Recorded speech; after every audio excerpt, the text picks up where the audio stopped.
news for the Tamworth game, your approach to this game, and also Rodrigo Bentancur, how he is? Yeah, all right, start with, I guess, Rodrigo.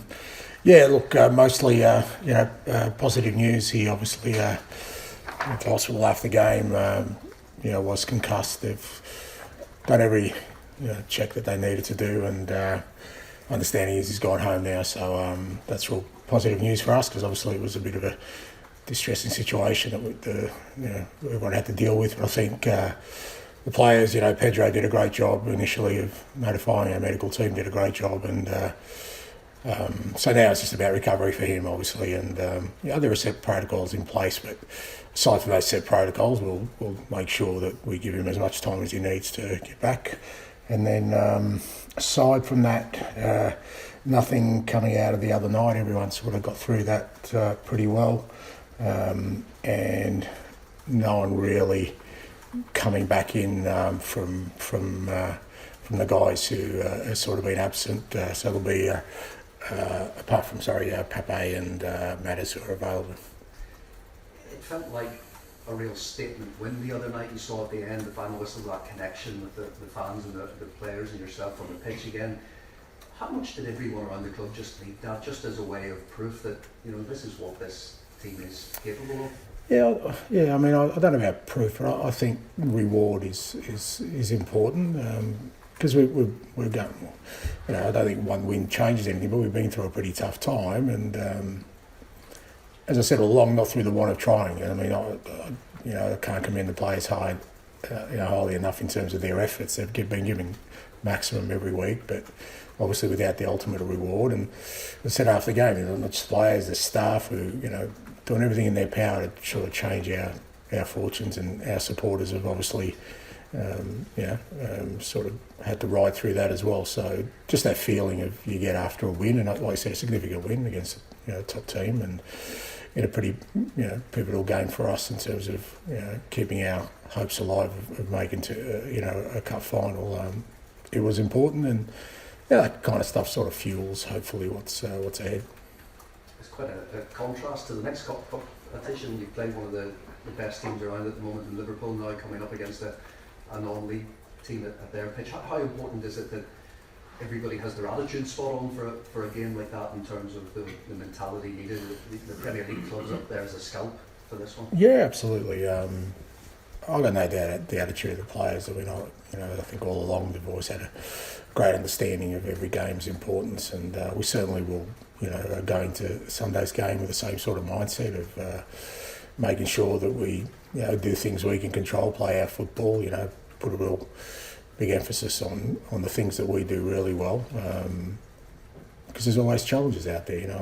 There's a fair difference in terms of the levels of football we're playing at, but I'm sure Tamworth see this as a great opportunity for themselves, and we've got to be ready for that. Have you done anything different with your preparation, given the fact that it's an artificial pitch? Does that change anything? Yeah, we'll train on artificial tomorrow on one of ours.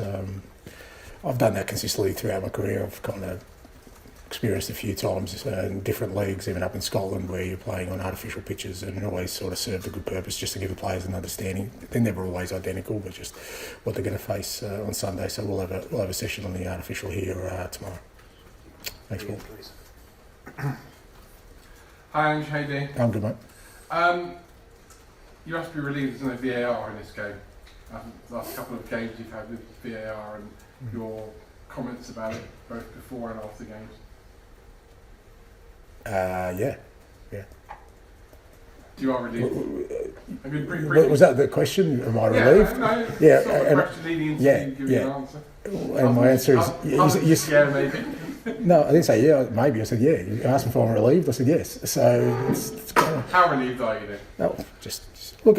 Again. Well, how fed up with VAR? No. Look, I'm not going to go. Look, I had my say after the game, and I felt I had to, because I needed to clarify my position on it. But at the same time, I'm also mindful, and I think sometimes I've overstepped the mark. Is that in some of those situations I talk as an individual, as a person who loves the game, is passionate about the game. But I'm also representative of this football club, and I'm just going to be careful about how much I talk about this. I'd rather talk about football, to be honest. And I think I've had my say on kind of those kind of events, and I've left it to other people to judge. But I'd much rather talk about the football. That's where my interest lay. So we're talking about the FA Cup, and obviously it's a bit different this season. I mean, it started last night on Thursday, goes right through to Monday. It's like a whole weekend. Do you think, as an outsider, in terms of being from Australia, do you think that we're losing the tradition of the FA Cup? Oh, look, I don't know, but I still think it's a really important competition, and for that particular reason, because it includes pretty much every tier of football, and it's there's always great storylines within it already. There has been in the early rounds of the cup where we're meeting one of the sides that got through to the main rounds, and I still think FA Cup final days, one of the sort of marquee days in the football calendar, global football calendar. So I still feel like, I certainly feel like it's a really, like I said, important and tournament that maintains, the right kinds of traditions. And certainly in my eyes, I still see it as a really important part of the football calendar. We've lost replays now, so there's no chance of Tamworth holding out for 90 minutes and getting a dream return at the Tottenham Hotspur Stadium. But I guess for most neutrals, they always want the underdog to win. So how do you go into a game on Sunday whereby, with respect, you've probably got nothing to win out of the game? You win 5-0, people go, should have won 5-0, they're a National League team. If you lose, everyone's going to pummel you, and actually probably most people in the country would like you to lose because of the story. Yeah, but while you say there's nothing for us to win, there is something for us to win. We get into the next round of the FA Cup, so there is a prize there. And we may not get the plaudits, but we do get the opportunity to go into the hat. So that doesn't change irrespective. Look, we won't be going into this game with any other mindset than preparing as we always do for a game of football, respecting the opponent, because you always need to respect the opponent. I've had enough experiences in my life of being the underdog, and I know that. You're kind of always hoping that the team you're playing underestimates you. We won't be doing that. Hi, Zara from ITV News. So my colleagues at the Tamworth grounds right now, AstroTurf pitch, apparently the dressing room's barely a cabin. I know you're used to that, but is this going to be a shock to the system for your multi-million-pound players? They're actually not multi-million-dollar players. They're human beings who are very well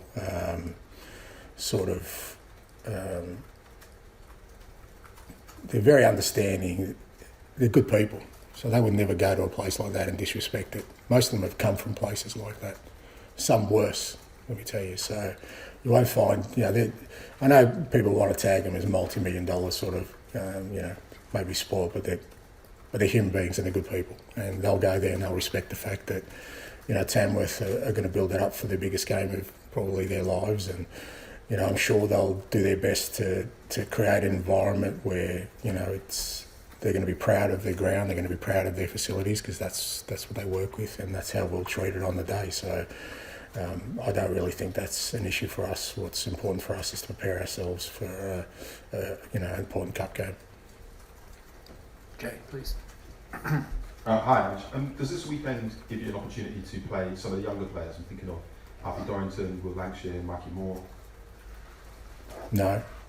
It gives me an opportunity to pick a team that I think will win the game of football for us. And the ones who'll play will be the ones that I think, will do that. It's good getting Mikey back, obviously, and I think it's important we'll get him some game time on the weekend. But aside from that, it'll be a team that we think, most importantly, get us through to the next round. Just on Dorrington, who made his Premier League debut against Southampton last month, just wanted you to just tell us a little bit about him, because some of us don't know a lot about him. He's only 19 years old. He's now on the bench every week because of the injury situation. Yeah, and Alfie's training with us, he's been part of the first team squad and around the first team squad. He had an injury, a pretty significant one, that kept him out of football for quite a while. So, he's part of the squad, and he probably needs to get some game time, so I'll probably look for a loan for him. Finish with George, please. And